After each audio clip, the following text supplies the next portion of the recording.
Everybody, it's me, Chris. I'm back over here in the kitchen. I got Chef Jack with me. Today I'm going to show you how to make a great football Sunday dish. I'm going to show you how to make stromboli, the classic type with Italian deli meats. So let me show you what I got over here. I got my pizza dough here. If you need a pizza dough recipe, you get it from the store, but you could also watch my video for my 48-hour pizza dough. That's 8 cups of flour. That's a 48-hour rise. I cut it into 4 pieces and just let it sit in these bowls. One thing you got to do with the pizza dough though, when you make stromboli, since you're rolling it up, make sure it's room temperature or slightly warm, or else your dough, if it's cold, it won't cook in the middle. So that's my pizza dough. For the meats, I got you could use whatever you want from the deli. I got 4 different types of meats. I have some Genoa salami, I have some sweet ham here, some prosciutto. This is not an expensive prosciutto. You want to use a cheaper one, or prosciutto style ham. I got this one from BJ's. It's $7.99 a pound. And then this is some spicy capicola. I got about 1/4 pound of each of these. I got about 1.5 cups of shredded mozzarella cheese. I got 1 egg, well beaten. I'm going to use for an egg wash. And I got some sesame seeds. So those are the ingredients. Let me show you how to make it. Okay, so we're going to start making our stromboli. Okay. So the first thing I'm going to do now usually you can just lay the meats out on the pizza dough and roll it up, but I like to cut it up a little bit. I think it just cooks a little bit better. So I'm going to take each one. I'm just going to cut it into strips just like this. You can cut it however big you want, and I'm going to do that with the ham, with all this stuff. I'm just going to cut it into strips. All right, so this is I just cut it into strips and gave it a rough chop, and I'm just gonna toss this together before I start making the stromboli. All right, so I got my meat ready, and I just feel like when you cut it up like that, it cooks a little bit better. It allows some better air circulation when you roll up the stromboli. I've tried it in a bunch of different ways, and that's what works best for me. So now I gotta stretch the dough. So I got a bowl. I got some flour here. I'm just gonna put my pizza dough into the flour, and then flour both sides. What do you got there, buddy? My baby rolling pin. Okay, you can help me roll this out. So we'll just shake off the extra flour. And then what we want to do, well, we don't want to roll this like we do pizza, because we don't want to crust. We want it to be flat.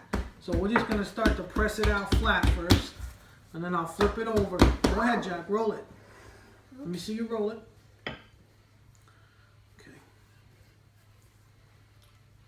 Good. And we're going to keep rolling this out till we get it nice and thin. Let me help you. I just help. Okay. Good job. So now Jack helped me roll this out. But I want to finish stretching it. I want it to be nice and thin, but not too thin. So watch what I do, buddy. Watch this.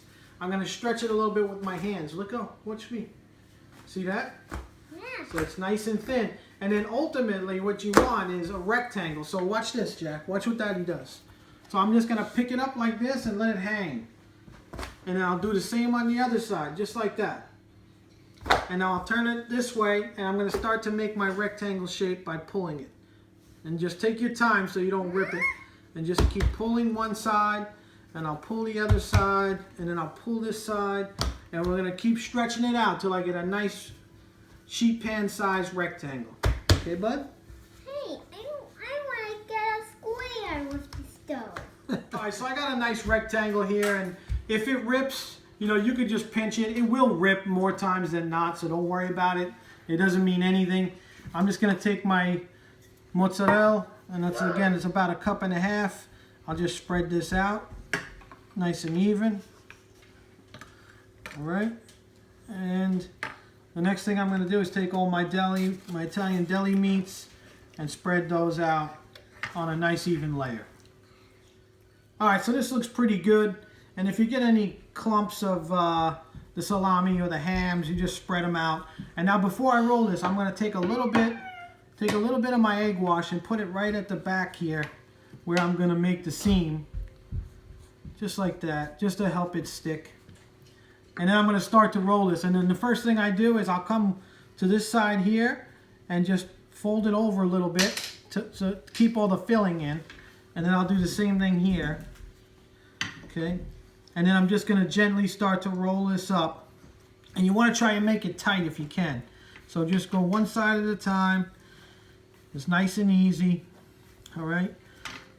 And then when you get to the end, just pull it back a little bit. And then I won't roll it over yet. I'll just pick this side up, just like this. And then if it splits open a little bit, that's okay too. And just roll it over. And then what I usually do is just press it over like that and roll it, and that'll help the seam. So this looks pretty good. And now all I gotta do is I'll just put it right onto my baking sheet, just like this. Everybody.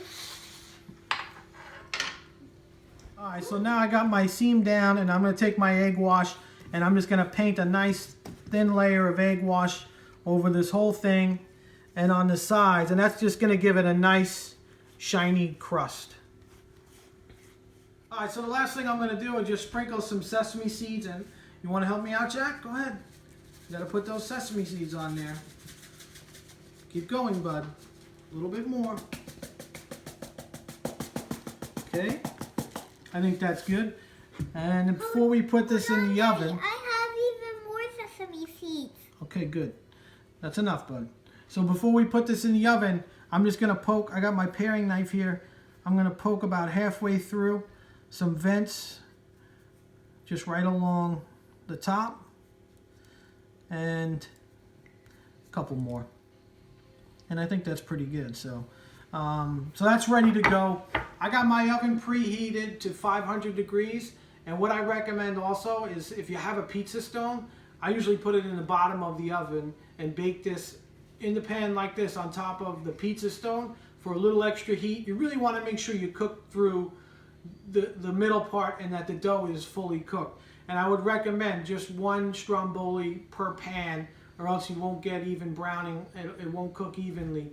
So I'm going to put it in the oven 500 degrees about 10-15 minutes, and then I'll turn it around for about another 10 minutes or so and check it. But again, you just want to make sure that it's fully cooked, and after that we'll be ready to go.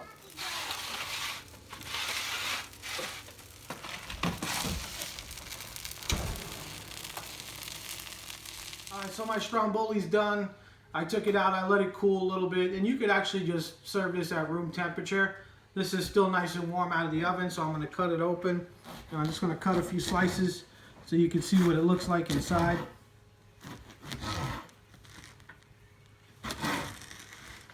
And this looks pretty good. And then the most important thing you want to make sure, again, is that you let it bake long enough so the dough is cooked through. And you can see this dough here is fully cooked. Alright, so I cut a few pieces. I plated this up. I'm going to just give it a try. I got some leftover sauce here.